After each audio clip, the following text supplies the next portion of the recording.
In this video we are going to investigate the effects of modified rectangular waveguide on microwave transmission.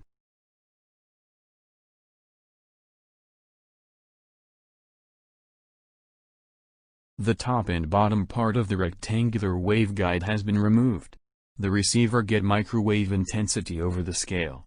But when the waveguide is removed, it only received 50% of maximum intensity scale. If the metallic plates on the transmitter side are put closer together, the intensity is significantly reduced. It gets to zero when the gap between those plates is very narrow.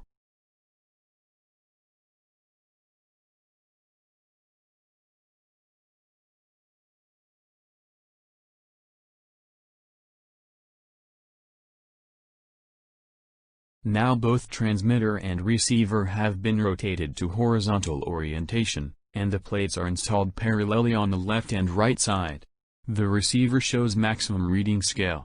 When the plates are removed, it only received 50% of maximum intensity scale, just like before.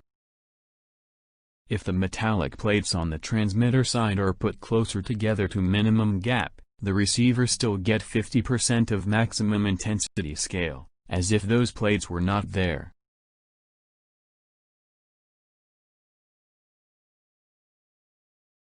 With both transmitter and receiver are still in horizontal orientation, the transmitter has been covered by two metallic plates perpendicular to the propagation line, forming a narrow gap between them.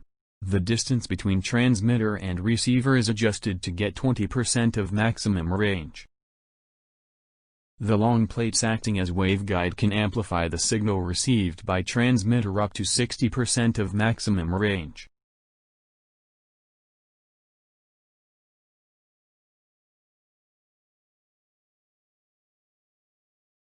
Now the long waveguide plates are replaced by shorter plates, and the angle between them is larger than before.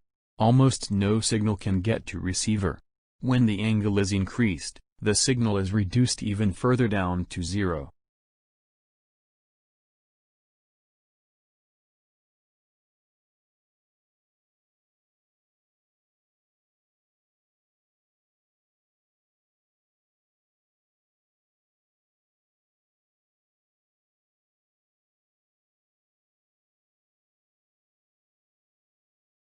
Similar things happen when the transmitter and receiver exchange their positions.